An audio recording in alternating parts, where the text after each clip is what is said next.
स्वस्थ भारत के आज के अंक में आप सभी का बहुत बहुत स्वागत है। नमस्कार। हमारे शरीर में बहुत सारे अंग हैं और सबकी अपनी अपनी महत्ता है।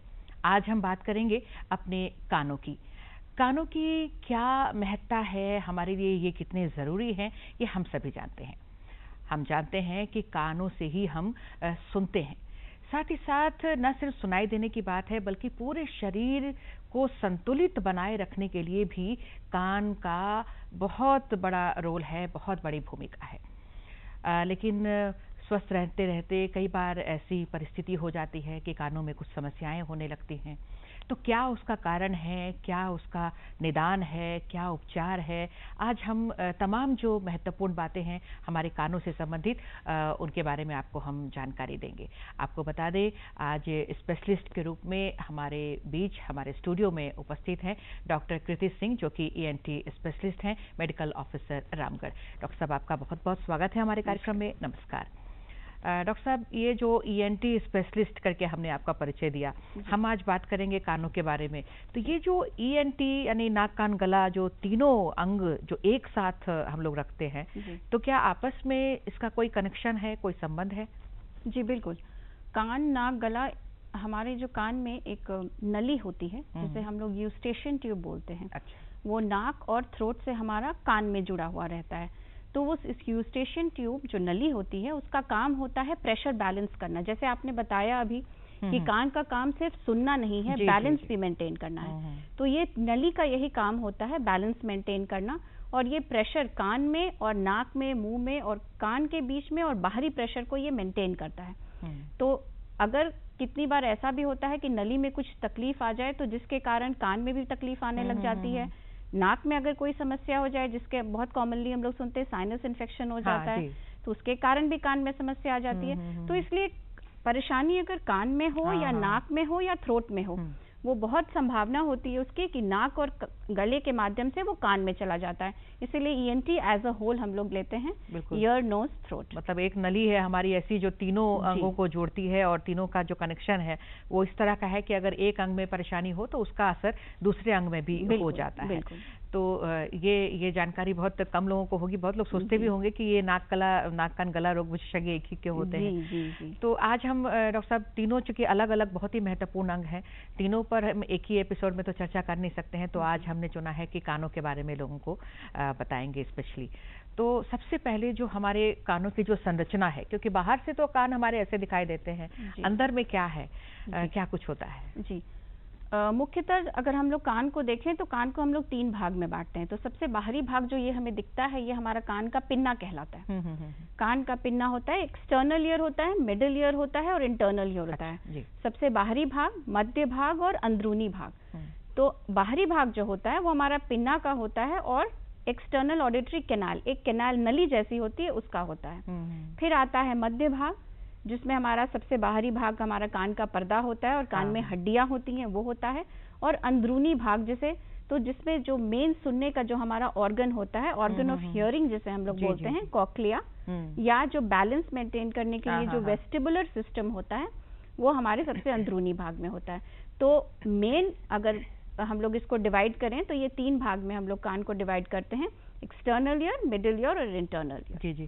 तो ये जो 3 लेयर में हमारे कानों की बनावट है, तो अंदर के जो काम होते होंगे वो तो हमें कुछ समझ में आ रहा है, लेकिन ये जो बाहर में आउटर जो हमारा हिस्सा है कान का, इसका क्या इम्पोर्टेंस है?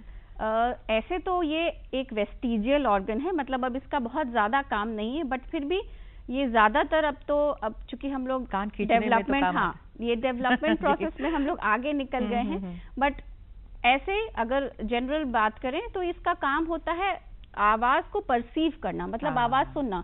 हम जब कभी सुनते हैं तो हम ऐसे भी करते हैं, ऐसे कान करते हैं कि क्या बोला, बहुत बार हम लोग ऐसे भी बात करते हैं। तो इसका काम होता है ऑडिटरी परसेप्शन लेना, मतलब कान की जो श्रवण ये है, ध्वनि जो है, उसको हम लोग रिसीव करते हैं थ्रू पिन्ना। बिल्कुल। उसको ये ग्रहण करने के लिए भी मतलब बहुत जरूरी है। ऐसा नहीं कि ये बाहर का हिस्सा हमारे लिए बेकार जैसा है, ऐसा कुछ नहीं है। सबकी अपनी अपनी महत्ता है। पर हाँ, ये उसका काम, बेसिक काम यही है। ये ज्यादा डेवलप्ड एनिमल्स में, लोअर एनिमल्स में होता है, बट हाँ हमारे लिए भी उसका काम वही है, परसेप्शन करना। जी जी बिल्कुल जी। तो ये कानों से संबंधित जब परेशानियां होती हैं तो लोग बहुत परेशान हो जाते हैं यकीनन, और आप तो एज अ डॉक्टर आप हमेशा देखती ही होंगी। तो हम लोग शुरुआत करेंगे बहुत छोटे से, या ये गर्भस्थ शिशु के से भी कर सकते हैं, लेकिन ऐसे आम तौर पर हम पहले जानना चाहेंगे कि आपके पास किस तरह की समस्याएं लेकर लोग आते हैं कानों से संबंधित। जी, सबसे कॉमन जो परेशानी होती है वो कान का दर्द लेके आते हैं। सबसे ज्यादा कान का दर्द लेके आते हैं। तो कान का दर्द सबसे पहले तो मुख्य कारण की अगर हम लोग बात करें तो बाहरी भाग में अगर कान में चोट लग गया है तो, या फिर अगर बहुत तेज आवाज में बात हो रही है, या किसी को मार पड़ गई है कान पे, तो कितनी बार होता है कि कान के पर्दे में भी नुकसान होता है। अच्छा। ये बहुत बड़ा कारण होता है। या आमतौर से हम लोग देखते हैं कि कुछ भी नुकीली चीज या ईयरबड्स मार्केट में बहुत इजीली अवेलेबल होता है, उससे लोग कान को खरोंच के आ जाते हैं। या फिर घर में बाइक की चाबी पड़ी है, कोई चाबियां पड़ी हैं, उससे कान को साफ कर लिया तो उसके कारण भी कान में दर्द आ जाता है। या मैल, आमतौर से तो मैल निकल जाता है कान से, बट वो जब लंबे समय तक बहुत ज्यादा रह जाता है तो इम्पैक्टेड वैक्स जिसको हम लोग बोलते हैं, तो वो जमा हो जाता है, उसके कारण भी दर्द होता है। या फिर सर्दी खांसी, नेजल ऑब्स्ट्रक्शन हो गया है, साइनस प्रॉब्लम आ गई है, थ्रोट में इन्फेक्शन हो गया, तो वो जैसे पहले भी हमने बात की यूस्टेशन ट्यूब के माध्यम से, वो भी कान में उसका भी संक्रमण आता है, तो जिसके कारण कान में दर्द हो जाता है। तो ये सब हम लोग बहुत कॉमन कॉजेस की बात कर रहे हैं, जो आमतौर से हम लोग ओपीडी में देखते हैं। बिल्कुल। तो आमतौर पर जो ये दर्द की समस्या है उसको लेकर लोग आते हैं, और यही दर्द जो कई बार छोटे से कारण से भी हो सकती है और बड़ा कारण भी हो सकता है, जो बाद में गंभीर रूप भी ले लेता है। इसलिए आप क्या सलाह देना चाहेंगी लोगों को कि जैसे दर्द शुरू हो रहा है तो कुछ दिन अपने आप में उसको एक्सपेरिमेंट करें उस पर, या फिर तुरंत जाएं?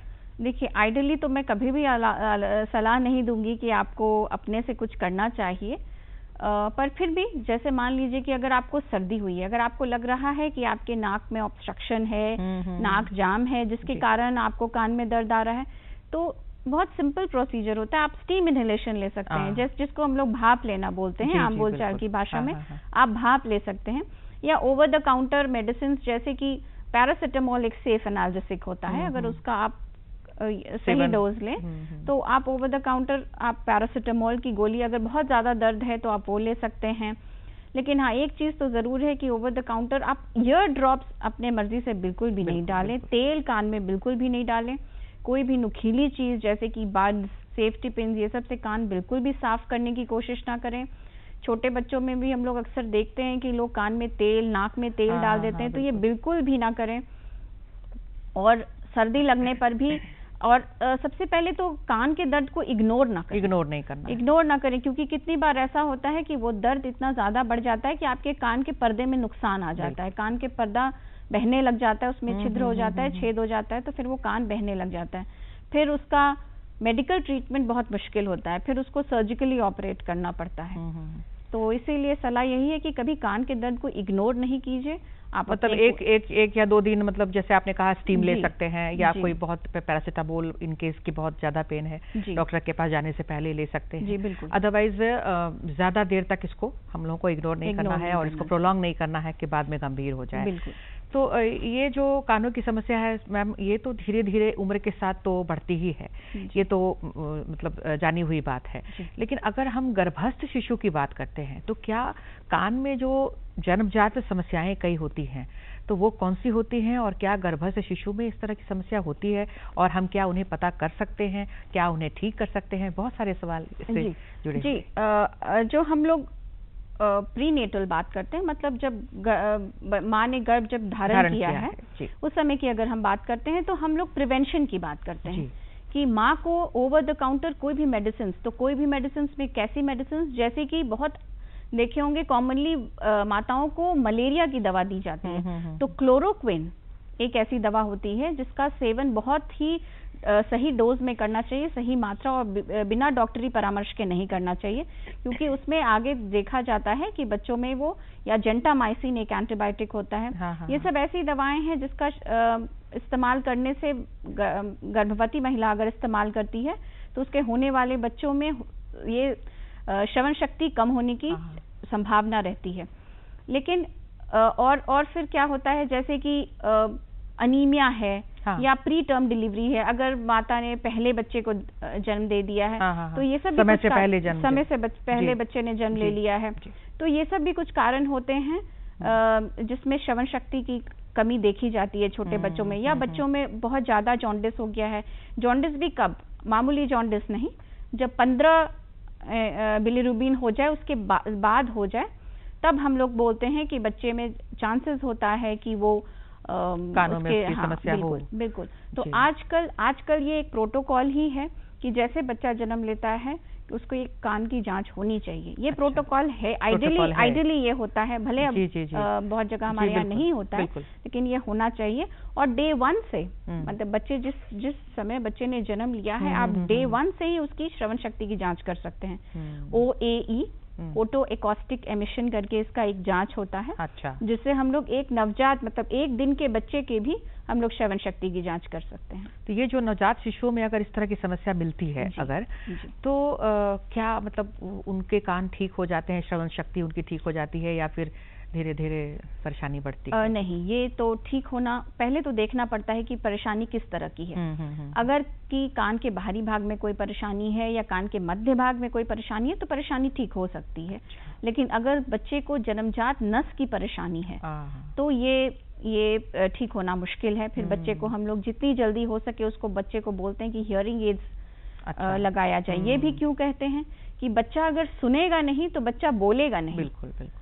तो ये बहुत ज़रूरी होता है कि हम लोग उसी समय, बच्चा जैसे डेवलपमेंट के स्टेज में वो 1 साल का हुआ है तभी उसे, या उससे पहले भी, क्योंकि 9 महीना में बच्चा आ, बा, मा, मोनोसिलेबल्स बोलना शुरू कर देता है, तो वो तभी वो बोलेगा जब वो सुन पा रहा है।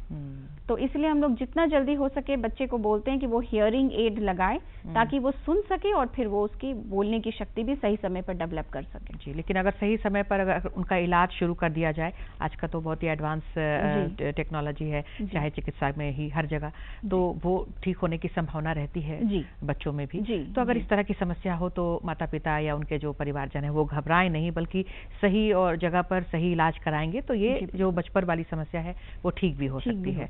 तो धीरे धीरे, लेकिन मैम कौन सी समस्या ऐसी होती है जो बच्चों में बड़े होने होते होते के साथ दिखाई देती है, बढ़ती है? जी, ये बहुत ही अच्छा सवाल है कि बच्चों में एक परेशानी, सर्दी लगना बहुत हम लोग आम देखते हैं कि बच्चों में बहुत ज़्यादा सर्दी लगती है। और वो सर्दी भी, चूंकि ट्यूब, जो हमने पहले जो ट्यूब की बात की, यूस्टेशियन ट्यूब, वो बच्चों में सीधा होता है, तो नाक और गले का इन्फेक्शन बहुत जल्दी कान में जाता है। तो इसीलिए जैसे बच्चे को सर्दी खांसी लगती है, आप उसे इग्नोर नहीं करें, उसे तुरंत आप उसके इलाज करवाएं और उसका मेडिसिन, जो मेडिसिन है उसके लिए ज़रूर लें, ताकि कान का इन्फेक्शन इतना ज़्यादा नहीं बढ़ जाए कि वो कान का पर्दा फिर नुकसान हो जाए या कान से मवाद आने लगे।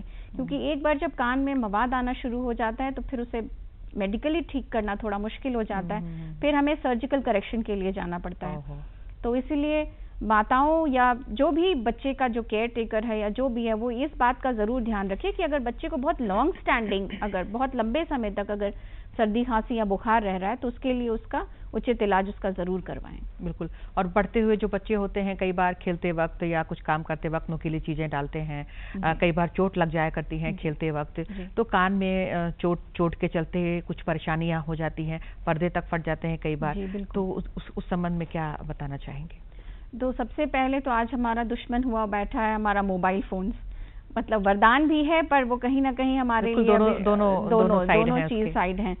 तो हेडफोन्स का यूसेज बहुत ज़्यादा रहता है और बहुत कम ही छोटे छोटे बच्चों में भी हम देख रहे हैं कि नस की कमज़ोरी आना शुरू हो गई है।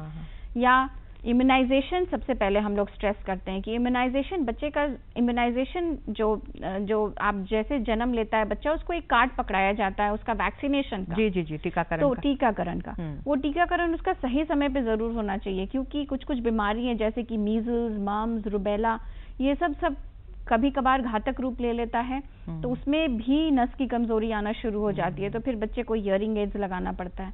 या माता को गर्भधारण के दौरान ही अगर रुबेला इन्फेक्शन हो गया है तो ये भी एक कारण होता है बहुत बार। या अगर प्रिकॉशन की, जैसे कि आप बात कर रही हैं कि क्या क्या प्रिकॉशंस हमें लेना चाहिए, तो सबसे पहले नुकीली चीज़ से तो बिल्कुल भी आप कान को अपने साफ नहीं करें। क्योंकि कितनी बार होती है क्योंकि आपका कान का जो कैनाल है वो 24 mm का तो है, आपको तो वो सही से अंदाज भी नहीं लगेगा और आप कान के पर्दे पर पहुंच जाएंगे। तो इसलिए, और बहुत कॉमनली हम लोग ये पेशेंट्स में देखते हैं, भी पेंसिल बहुत कॉमनली देखते हैं कि वो अपने ईयरबड से कान साफ कर रहे थे, या तो कितनी बार ऐसा भी होता है कि ईयरबड का जो कॉटन है वो कान में ही रह गया, जाता है, वो कान में रह गया। तो हमको लगता है कि ओपीडी में हम 2-3 केस तो डेली यही कान का रुई और ये सब भी निकालते हैं। तो और कान का पर्दा को जो नुकसान तो होता ही है, और बहुत बार छोटे बच्चे मोती, कंकड़ ये सब कान में डाल के आ जाते हैं या नाक में डाल के आ जाते हैं। तो वो भी मैं यही कहूंगी कि आप प्रशिक्षित जो ईएनटी स्पेशलिस्ट हैं या जहाँ पे ये काम होता है वहीं पे आप जाएं। पहले तो घर में उसको मैनिपुलेट करके और गंभीर उसको ना बनाएं, और अपने निकटतम कोई भी ईएनटी स्पेशलिस्ट के पास जाके आप उन्हीं की सेवा लें, क्योंकि फिर अगर वो आप कान के पर्दे को नुकसान करेंगे तो फिर वो एक तो कान के पर्दे पर अगर नुकसान होता है, जैसे होता है कान का पर्दा फट गया, जी, तो क्या फिर वो रिपेयरिंग उसकी होती है? जी, सर्जरी के माध्यम से उसकी रिपेयर होती है। पर फिर वो आपको सर्जिकल प्रोसीजर में जाना पड़ता है। अगर ट्रॉमेटिक है तो बहुत बार हम लोग वेट करते हैं और पेशेंट रिकवर भी कर जाता है, ऐसी बात नहीं है कि रिकवर नहीं करता है, लेकिन बहुत बार ऐसा भी होता है कि ट्रॉमा नहीं ठीक हुआ और पेशेंट को फिर हमें सर्जिकली लेना पड़ जाता है। तो कई बार ऐसी परिस्थितियां हो जाती हैं कि दवाओं से या किसी और तरह से हम ठीक नहीं कर पाते हैं, तो उस वक्त फिर सर्जरी की आवश्यकता पड़ती है। तो बच्चों को भी ये हमें सिखाना चाहिए कि क्या चीज कान में डालना है, नहीं डालना है। और जो ईयरबड्स की आपने बात की है, ये तो बहुत ही कॉमनली यूज होता है। तो मतलब मेरे ख्याल से आप यही सलाह दे रही हैं कि ईयरबड्स का इस्तेमाल हमें नहीं करना चाहिए, नहीं तो कई बार कई तरह की समस्याएं हो जाती हैं। तो इस तरह से खुद से अपने आप को मतलब कान को साफ करने की जरूरत है। तो कई बार बहुत ज्यादा, जो आपने कहा कि कई बार वैक्स जमा हो जाता है, तो क्या उसके लिए भी हम लोग जा सकते हैं डॉक्टर्स के यहाँ? बिल्कुल। अगर मैल बहुत ज्यादा हो गया है, अगर आपको सुनने की परेशानी बहुत ज्यादा आ रही है, मैल भर गया है, तो आप अपने ईएनटी स्पेशलिस्ट के पास जाएं, वो आपको वैक्स सॉल्वेंट देते हैं। 4-5 दिन आपको वो दवाएं यूज करनी पड़ती है और फिर बहुत ही सेफ प्रोसीजर के थ्रू, सिरिंजिंग या सक्शन के थ्रू वो वैक्स निकाल लिया जाता है। और ये बहुत ही एक ओपीडी प्रोसीजर है, ये बहुत ही पेनलेस प्रोसीजर, इसमें कोई दर्द नहीं होता है। बहुत पेशेंट आराम से आता है और आराम से वो अपने घर चले जाता है। और इनफैक्ट अगर पेशेंट खुद से निकालने की कोशिश करता है तो इस प्रोसेस में वो कान के अगल बगल के जो हेयर्स हैं या फिर जो दीवार होती है उसको नुकसान कर देता है, और वो दर्द, वो एक अलग और परेशानी हो जाती है। इसलिए आप बिल्कुल एक ईएनटी स्पेशलिस्ट की राय लें और बहुत ही सेफली अपने वैक्स को निकलवा। बिल्कुल, ऐसा करके खुद ही हम परेशानियों को आमंत्रित करते हैं। कई बार डॉक्टर साहब ऐसी परिस्थितियां होती हैं कि जन्मजात जो कुछ बीमारियां रह जाती हैं, तो उनमें से जैसे कई बार हमने सुना है कानों से आवाज आती है, बचपन से ही है ये समस्या, तो ये क्या होता है? कान से आवाज आना, जो रिंगिंग सेंसेशन, या इसको हम लोग बोलते हैं टिनाइटिस। तो ये टिनाइटिस जो है, इसका बहुत सारा कारण हो सकता है। एक तो है कि अगर बहुत कम समय तक है, पहले तो हम लोगों की हिस्ट्री लेनी पड़ती है, पूछना पड़ता है कि कितने लंबे समय तक है या कम समय तक है। अगर कम समय तक है तो हम लोग कान एग्जामिन करते हैं। कभी कभार वैक्स या फंगल इन्फेक्शन, बारिश का पानी अगर कान में चला जाता है तो उसके कारण भी आने लगता है। या बहुत बार जिसको एलर्जीज होती हैं, साइनस इन्फेक्शन बहुत रिपीटेड होता है, उसमें भी ये परेशानी आने लग जाती है। और सबसे मेजर, अगर हम थोड़ा सीनियर एज ग्रुप की बात करें, 60+ वाले एज ग्रुप में बात करें, तो हाइपरटेंशन, ब्लड ग्लूकोज या थायराइड, आजकल तो थायराइड बहुत कॉमनली देखा जाता है, और थायराइड में रिंगिंग सेंसेशन और टिनाइटिस बहुत कॉमन है। ये बहुत जल्दी आने लग जाता है और पेशेंट बार बार उसको कंप्लेन करता है। तो टिनाइटिस के लिए हम लोग दवा देते हैं और पेशेंट को बोलते हैं कि आप इग्नोर करने की उसको आदत डालिए, क्योंकि टिनाइटिस अक्सर पेशेंट को बहुत रात में परेशानी करता है। जब पेशेंट बिल्कुल सोने जाता है और जब माहौल बिल्कुल शांत होता है तो पेशेंट वो आवाज से बहुत परेशान हो जाता है। तो अक्सर हम पेशेंट को बोलते हैं कि अगर ये आपको इतना परेशान कर रहा है कि आप ठीक से नींद नहीं ले पा रहे हैं, तो आप एक लो वॉल्यूम में एक स्लीपिंग साउंड कोई बजाइए, कोई हमिंग साउंड बजाइए रेडियो पे, या आप ईयरफोन्स के माध्यम से, ताकि आप उसको मास्क कर सकें और अपने दिमाग को डाइवर्ट कर सकें। बिल्कुल। या अगर आप देखें तो हियरिंग एड्स के ही जैसा एक अपैरेटस भी आता है जिसको हम लोग टिनाइटिस मास्कर्स बोलते हैं। तो टिनाइटिस मास्कर्स भी लगा के आप अपने जो कान में आवाज़ आने की परेशानी है उससे आप बच सकते हैं। तो वो तो डॉक्टर ही बताते होंगे किस तरह से क्या मशीन लगानी है या नहीं लगानी है। तो ये जो टिनाइटिस है ये ठीक होने वाली समस्या है या नहीं है? वही जैसा मैंने अभी पहले बताया कि हम लोग कान को एग्जामिन करते हैं। अगर ऐसी समस्या है जो ठीक हो सकता है, जैसे कि अगर कान में मैल की वजह से आ रहा है या फंगल इन्फेक्शन की वजह से आ रहा है या बार बार एलर्जी के कारण आ रहा है, तो ये ठीक हो जाता है। पर अगर नस की समस्या शुरू हो गई है, मेटाबॉलिक डिसऑर्डर है, या जिसको हम लोग बोलते हैं आजकल लाइफस्टाइल डिसऑर्डर अगर आ गया है, जैसे कि थायराइड है, हाइपरटेंशन है, ब्लड ग्लूकोज है, तो अगर ये सब के कारण हो गया है और नस की कमजोरी आना शुरू हो गई है, तो ज़्यादातर हम लोग उस पेशेंट को उसको इग्नोर करने की ही सलाह देते हैं। तो इसमें भी क्या फिर ऑपरेट करके ठीक किया जा सकता है क्या? नहीं, नस की जो परेशानी है वो ज़्यादातर ऑपरेट नहीं होता है। उसके लिए आगे हम लोग हियरिंग एड्स ही एडवाइस करते हैं। पर हाँ, अगर अचानक से किसी को सडन हियरिंग लॉस हुआ है, तो उसके लिए भी हम लोग कान के पर्दे में माइक्रोस्कोप के माध्यम से एक इंजेक्शन डालते हैं, स्टेरॉइड का इंजेक्शन देते हैं, वीकली इंजेक्शन देते हैं, और देखते हैं बहुत बार ऐसा होता है कि हियरिंग इम्प्रूव हो जाता है। और टिनाइटिस भी बहुत बार इम्प्रूव हो जाता है। बिल्कुल। पर वो पर्सन टू पर्सन और केस टू केस डिफर करता है। जी बिल्कुल। हाँ। तो इस बारे में मतलब जिनको भी ये परेशानी है वो चिकित्सक के मतलब देखरेख में रहें और सारा इलाज जो ट्रीटमेंट है उसके मुताबिक हो, तो ये मतलब आराम दे सकता है। ऐसा नहीं है कि परेशानियां बनी रहती हैं। तो धीरे धीरे उम्र के साथ साथ जब इंसान जब बड़ा होने लगता है, फिर वृद्ध होने लगता है, तो फिर धीरे धीरे एज के साथ किस तरह की समस्याएं आने लगती हैं? सबसे बड़ा जो अभी आजकल हम लोग देखते हैं, थायराइड, ब्लड प्रेशर और शुगर, मतलब हार्डली कोई हैं जो जिससे बच्चे होंगे हमको लगता है। तो अगर आपको डायबिटीज़ है तो नस की परेशानी आपको पहले आनी शुरू हो जाएगी, या हाइपरटेंशन है तो वो परेशानी पहले आने लगेगी। तो बचना आपको इन बीमारियों से है, और अब इस बीमारी से आप बचेंगे तो आप अपने कान का ऐसे ही इलाज कर लेंगे। और जो बाकी जो प्रिकॉशंस जो हमने पहले बताया कि कान को आप कोई भी तेल कुछ इस्तेमाल नहीं करें, कान में कुछ नुकीली चीज नहीं डालें, वो सब जनरल जो भी प्रिकॉशंस है जी। और जो मेटाबॉलिक डिसऑर्डर्स है, उसको अगर आपको शुगर है भी तो आप कोशिश कीजिए कि आप उसको दवाओं के माध्यम से या अपने एक्सरसाइज के माध्यम से या लाइफस्टाइल चेंज मॉडिफिकेशन के माध्यम से आप उस शुगर लेवल को मेंटेन कर पा रहे हैं, ताकि वो आपके लिए इतना समस्या ना बन जाए कि वो नस की परेशानी आने शुरू हो जाए, या तो नस की परेशानी आना शुरू होगी तो वो फिर कानों को भी परेशान करेगा। तो इसलिए उसका उचित इलाज करवाएं अगर है तो।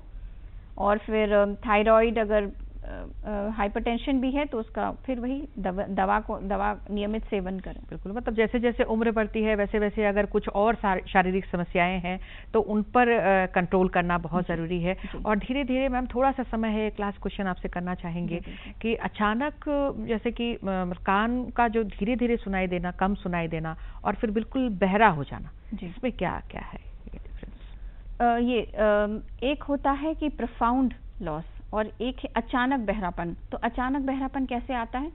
कभी कभी फायरिंग रेंज में बहुत सोल्जर्स या जवान भी हमारे पास आते हैं जो फायर गन अचानक से कभी शॉट हुआ तो उनके कान में सूनापन आ जाता है। तो वो, या फिर जो फैक्ट्रीज में जो काम करते रहते हैं, नॉइज इंड्यूस्ड हियरिंग लॉस जैसे हम बोलते हैं, की आवाज, या फायर क्रैकर्स। जी बिल्कुल, फायर क्रैकर्स की तेज आवाज, या कोई भी लाउड स्पीकर डीजे बज रहा है उसका तेज आवाज। तो बहुत बार पेशेंट्स, या कई जैसे हमने वैक्सीनेशन के लिए जो बात की, तो वो भी मीजल्स, मम्स, रुबेला वाले पेशेंट्स में भी हम लोग बहुत बार देखते हैं कि अचानक से पेशेंट कंप्लेन करता है कि हियरिंग लॉस हो गया है। तो ये तो है कि पेशेंट का कुछ इंसिडेंट्स हुआ, जैसे कि दिवाली के समय फायर क्रैकर या फायरिंग रेंज में, या तो ये हुआ नॉइज इंड्यूस्ड हियरिंग लॉस, जिसके कारण अचानक से श्रवण शक्ति कम हो गई। और एक है कि ओवर द इयर्स आपके धीरे धीरे धीरे, जैसे कि कान बहने की समस्या। तो शुरुआत में जब कान बहने की समस्या लोग लेके आते हैं तो उनकी श्रवण शक्ति बिल्कुल ठीक रहती है, पर वो जैसे जैसे जैसे वो उस बीमारी को वो बहुत गंभीरता से नहीं लेते हैं, तो समय के साथ कान की हड्डी गलने लग जाती है। और कितना बार ऐसे होता है, चूंकि कान और ब्रेन हमारा बहुत नजदीक रहता है, वो उसके ऊपर बस बिल्कुल एक बोन का एक लेयर है, बस वही समझ लीजिए। तो कितना बार पस इतना ज़्यादा वो हड्डी को खा जाता है कि वो इन्फेक्शन हमारे ब्रेन तक में भी फैल जाता है और ब्रेन में भी एब्सेस हो जाता है और कितने बार इसके कारण डेथ भी हो जाते हैं। बिल्कुल, तो ये बात बिल्कुल सामने आई है कि अगर थोड़ी सी भी परेशानी शुरू होती है तो तुरंत इसको दिखाना बहुत ज़रूरी है, ताकि आगे चलकर ये परेशानियां जो हैं वो गंभीर ना हो जाए। और क्योंकि कान हमारे कितने महत्वपूर्ण हैं, हमारे लिए सुनना कितना ज़रूरी है ये हम सभी जानते हैं। तो चलते चलते मैम एक लाइन में अगर कोई संदेश आप देना चाहें तो। संदेश तो यही बोलना चाहेंगे कि कान आपका जो है ये 5 सेंसेस में से हमारा एक इम्पॉर्टेंट सेंस ऑर्गन है, तो इसका अच्छे से रख रखाव बहुत ही ज़रूरी है। और जो सबसे कॉमन मिस्टेक जो हम लोग करते हैं वो कान में तेल डालते हैं या कान में तेज़ चीज़ से हम लोग उसको, नुकीली चीज़ से जो हम लोग साफ़ करने की कोशिश करते हैं, तो ये बिल्कुल ना करें। और कान को आप बिल्कुल भी साफ़ ना करें, कान खुद को स्वयं ही साफ़ कर लेता है, इसीलिए इसको साफ़ करने के लिए आप कोई परेशानी ना उठाएं। और बाकी फिर आप तेज़ आवाज़ या तेज़ ध्वनि से बचें और अपने कान को बचाएं। बिल्कुल, बहुत ही अच्छा संदेश आपने दिया है और आपने अपना कीमती वक्त हमें दिया है। बहुत सारी जानकारियां आपके माध्यम से हमारे दर्शकों तक पहुंची हैं। आपका हम बहुत बहुत धन्यवाद करते हैं। नमस्कार। और आप सभी दर्शकों को भी बहुत बहुत धन्यवाद। नमस्कार।